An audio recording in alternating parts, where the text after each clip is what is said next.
We are continuing on our quest to level up to level 3. We're working on integrating paragraph format. And now we're going to look at using an introduction plan where we introduce several key things.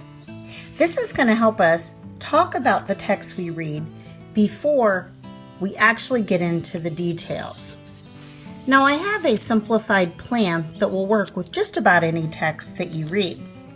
Using our structure, our main idea sentence in our introduction will be giving the title and the author of the text.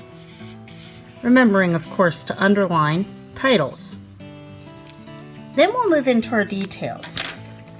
Since everyone isn't reading the same text, we'll need a brief summary of the text, trying to get it into one sentence. Then we'll want to add a detail of your opinion. How do you feel? Something more than "it was good" and "I liked it." Let's be a little more specific and think higher. Then our response choice. We are going to clearly state it, and you know what? You can take it directly from the menu. It's okay to do that. And then wrap up that introduction paragraph before you go into actually talking about the text you're going to read. We'll work a little bit more on wrap-ups, but for now the simplest way would be just to state again what you're going to do. So I'm going to show you how I integrate an introduction paragraph with my reading about what was the Great Depression.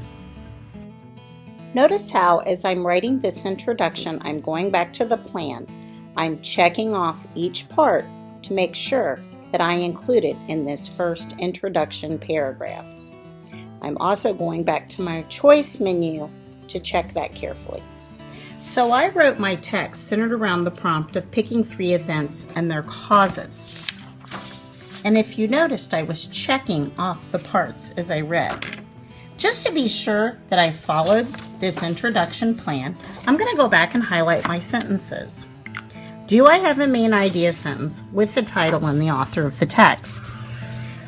Yes, I certainly do. So I can check and make sure I did that. Did I summarize the text? I said the text was about the causes and effects of the Great Depression on our country. That summarizes what it was about. Then, my opinion of this text was that it told me about some complex things in simple ways, and I like that. That's my opinion, and I was specific. The response choice. I am picking 3 events from this book and writing about what caused them to happen. And there I clearly state the response. The response was taken from my menu. Finally, do I wrap it up? I really learned a lot from this book. Yep. This now sets me up to get into the actual details that I'm going to write about. And that's where I have my text-based evidence. So I'm going to continue making this letter even stronger. I've got a clear introduction. Notice how I didn't stop with my introduction. I'm now getting into the specifics of the response. I'm using my text-based evidence and I'm explaining my thinking as they work to extend and grow my response.